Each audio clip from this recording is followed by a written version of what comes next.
Welcome back to our channel Cinema Chumma. ఈ రోజు మన రివ్యూ వచ్చేసి the mystery of Moksha island web series. ఈ సిరీస్ 8 ఎపిసోడ్స్ తో ఈచ్ ఎపిసోడ్ వచ్చేసి అరౌండ్ 30 మినిట్స్ ఉన్నాయి. ఈ web series streaming in Hotstar. ఈ రివ్యూ చెప్పే ముందు మీరు మన ఛానల్ కొత్తగా చూస్తున్నట్లయితే సబ్స్క్రైబ్ చేసుకోండి గైస్. ఈ వెబ్ సిరీస్ లో బంధాలు అంటారు, బాధ్యతలు అంటారు, ఆస్తులు అంటారు, ప్రాణాలు పోతున్నాయి అంటారు, బాగుందంటారు, లవ్ అంటారు, లస్ట్ అంటారు. వాళ్ళే అనాలి ఈ సిరీస్ బాగుందని, కానీ నేను అలాంటి తప్పులు చెయ్యను, ఎందుకంటే ఈ సిరీస్ బాగలేదు కాబట్టి. నాకైతే ఈ సిరీస్ నచ్చలేదు గైస్. ఎందుకు నచ్చలేదని అడిగే ముందు అసలు ఏముందని నచ్చాలి, ఒక కారణం కూడా లేదు. ఈ సిరీస్ లో నాకైతే ఒక్క ఎలిమెంట్ కూడా నచ్చలేదు. ఈ సిరీస్ లాంటి కాన్సెప్ట్ మూవీలు ఆల్రెడీ చూశాను, ఆ మూవీ ఫ్లాప్ కూడా అయ్యింది. ఆ మూవీనే బాగుంటుంది దీంతో పోలిస్తే. కమింగ్ టు సిరీస్ స్టోరీ ఏంటంటే, ఒక గ్రేట్ సైంటిస్ట్ ఉంటాడు, తను చనిపోయాడని చెప్పి న్యూస్ లో వస్తుంది. వాళ్ళ ఫ్యామిలీకి ఒక లెటర్ వస్తుంది, మీరు ఒక ఐలాండ్ కి రావాలని. అక్కడ వెళ్ళిన తర్వాత కొంతమంది చనిపోతారు, కొంతమంది కనపడుకున్నట్లు పోతారు. వాళ్ళకి ఏమైంది, అసలు ఎందుకు ఐలాండ్ కి వెళ్లారని చెప్పి స్టోరీ. ఇంత చెప్పిన సిరీస్ చూడాలంటే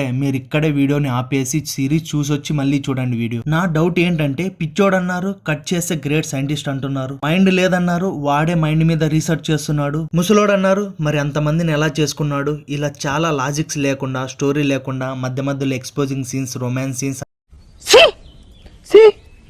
అసలు ఒక్క ఎపిసోడ్ అంటే ఒక్క ఎపిసోడ్ లో కూడా ఏం జరుగుతుందిరా నెక్స్ట్ అని ఒక్కసారి కూడా అనుకోం. మనం ఏమైనా చేయండి రా అనుకుంటాం, చూస్తున్నా ఏమైనా ట్విస్ట్ ఉంటుందా అని. ఏమీ లేదు, అన్ని ముందు తెలిసిపోయే ట్విస్ట్లు. ఫస్ట్ 3 ఎపిసోడ్స్ వాళ్ళ ఇంట్రడక్షన్, ఐస్లాండ్ కి వెళ్ళడం, అక్కడున్న వాళ్ళు ఎలాంటి వారని ఉంటుంది. నెక్స్ట్ 4 ఎపిసోడ్స్ ఏముండదు, అంతా దొల్ల. కొన్ని ట్విస్ట్లు పెట్టామని చెప్పి అనుకున్నారు, అవి ట్విస్ట్లు కాదు, ఏమీ కాదు. అవన్నీ మనకు ముందే తెలిసిపోతాయి. పర్ఫార్మెన్స్ విషయానికి వస్తే చాలా మంది యాక్టర్స్ ఉన్నారు, కానీ వాళ్ళలో నాకు బాగా నచ్చింది రోషన్ యాక్టింగ్. అండ్ అసిస్టెంట్ గా అండ్ హీరోగా వర్క్ చేసిన వాళ్ళైతే చాలా బాగా చేశారు. ఇరిటేటింగ్ క్యారెక్టర్ అంటే ఎవరంటే, బిగ్ బాస్ కంటెస్టెంట్ లో 2 ఉంటారు. వాళ్ళిద్దరు స్క్రీన్ మీదకి వచ్చిన ప్రతిసారి ఏంద్రా ఈ నస, ఎందుకురా వీళ్ళు అనిపిస్తుంది. ఈ సిరీస్ ఫ్యామిలీతో అయితే చూడొద్దు. Romance scenes, exposing scenes and kissing scenes ఉంటాయి. ఒక్కరే చూడడానికి ట్రై చేయండి. ఈ సిరీస్ చూసింటే మీకు ఎలా అనిపించిందో కామెంట్ చేయండి. Don't forget to like, share, subscribe to Cinema చుమ్మా.